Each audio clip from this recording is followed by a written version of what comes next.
Monsieur le Président, Mesdames les ministres, Madame la Présidente de la Commission spéciale, Mesdames et Messieurs les rapporteurs, chers collègues. La France a fait un choix. Les décisions en matière de bioéthique reviennent aux représentants du peuple et cela relève à notre sens d'une affirmation. Celle selon laquelle nous allons ici, pendant les 15 jours, 3 semaines qui viennent, bel et bien faire des choix politiques. Et d'ailleurs, comment pourrait-il en être autrement lorsque nous nous apprêtons à réglementer les interventions techniques sur le corps humain? Nous nous projetons et protégeons ensemble le progrès. Certes, il y a des vécus, des points de vue, des contradictions qui dépassent les clivages habituels, mais les décisions que nous allons prendre ici, et sans les dramatiser, impacteront durablement ce que nous, genre humain, serons demain. C'est pourquoi d'ailleurs il me semble si important de souligner la pertinence d'un débat organisé en amont dans la société et que nous pourrions d'ailleurs développer davantage encore. Saluons comme il peut être riche et combien tous ces sujets qui préfigurent le monde de demain ont nécessité à être instruits dans le monde d'aujourd'hui, surtout lorsque parfois demain est déjà dépassé ou qu'il frappe à notre porte. L'idée n'est pas de ralentir ou d'accélérer le progrès, mais de prendre en compte, de mesurer, de protéger, d'évoluer, d'avancer. Il y a de nombreux sujets qui nous attendent dans les prochains jours, mais je veux tout de suite dire mon enthousiasme à enfin examiner cette loi. Beaucoup disent que l'ouverture de la PMA à toutes les femmes n'est pas le cœur de ce projet de loi de bioéthique. Peut-être. Il est pourtant placé en son article 1er et il est aussi très certainement ce qui a constitué son retard dans le calendrier. Je tiens à saluer ici le courage, la détermination dont ont fait preuve tous ceux et surtout celles qui, par leur lutte, permettent que nous votions très bientôt, je l'espère, cette belle mesure. Elles, ces femmes, ont subi trop d'insultes, trop d'invisibilisation dans les débats. Nous veillerons ici chaque instant à ce qu'aucune autre insulte ne puisse être prononcée dans l'indifférence de notre hémicycle. Et puisque je parlais de choix politiques, j'en décline tout de suite les principaux. Le droit des femmes, la liberté des femmes à disposer de leur corps, la famille comme construction sociale en constante évolution, l'égalité effective par les droits qui y confèrent, l'enfance protégée et sécurisée, la non-marchandisation du corps humain.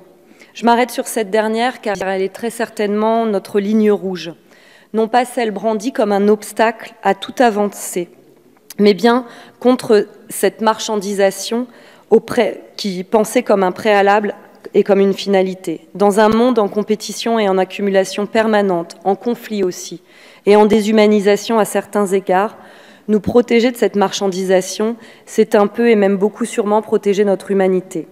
C'est pourquoi, par exemple, nous combattrons la possibilité de confier à des entreprises privées l'autoconservation des ovocytes, possibilité donnée demain aux femmes qui le souhaitent librement. C'est un fait, notre société crée, s'approprie, intègre les changements, souvient bien avant que nos lois les absorbent elles-mêmes.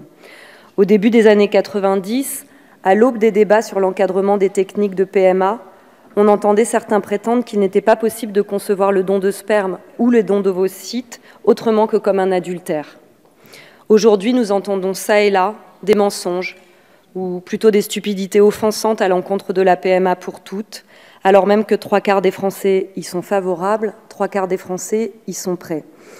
La sociologue Irène Théry affirmait l'autre jour que depuis 2013, il y a eu une légitimation des couples de même sexe et que le monde ne s'est pas écroulé. Bien sûr que non, mais peut-être est-il important de le rappeler. Ces débats ont, je crois, le mérite de secouer à leur tour notre modèle patriarcal, celui qui permet à l'un de comparer l'ouverture de la PMA à une malédiction, à l'autre de parler des femmes seules comme de droguées, à pointer du doigt un prétendu lobby LGBT puissant. Je fais alors mien les mots de la journaliste Mona Chollet. Je cite « L'idée que les femmes sont des individus souverains et non de simples appendices, des attelages en attente d'un cheval de trait, peine à se frayer un chemin dans les esprits, et pas seulement chez les politiciens conservateurs. » Oui, il faut le dire, les débats sur l'ouverture de la PMA sont très souvent teintés de sexisme et de lesbophobie insupportable. Comment ne le serait-il pas, même inconsciemment, lorsque les principales concernées, les premières à souffrir des discriminations, des difficultés dans la fondation d'une famille, sont si peu écoutées, si peu consultées. L'ouverture de la PMA à toutes les femmes n'est pas l'ouverture à la GPA, ni la réponse à un quelconque droit à l'enfant, dont seuls se revendiquent celles et ceux pour qui cette aspiration est déjà comblée. Elle est un enjeu d'égalité, de liberté d'ailleurs, plus que de bioéthique, je crois. Entendons-nous sur ce terme d'égalité.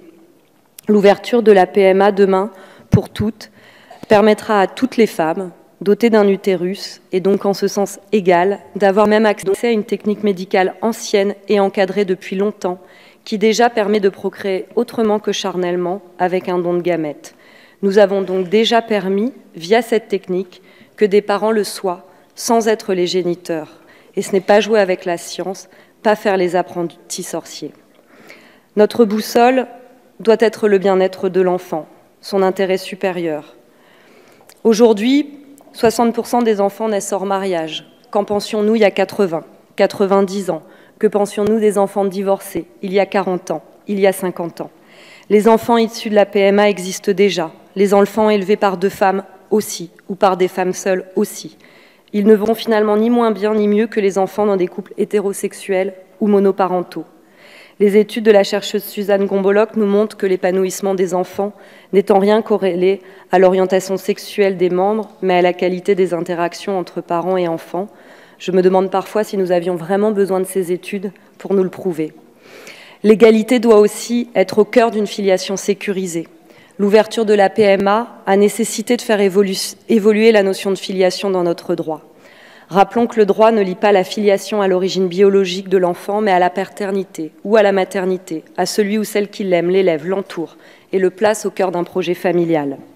Cette construction juridique n'est pas fondée sur des principes biologiques, mais bien sur un principe de responsabilité vis-à-vis de l'enfant. C'est ainsi que la première version de ce texte constituait à nos yeux une discrimination au regard de l'état civil dans la filiation. Il créait de fait un traitement différent entre un couple hétérosexuel bénéficiant du don d'un tiers donneur et un couple lesbien bénéficiant aussi d'un don du tiers donneur. Il constituait une marginalisation supplémentaire.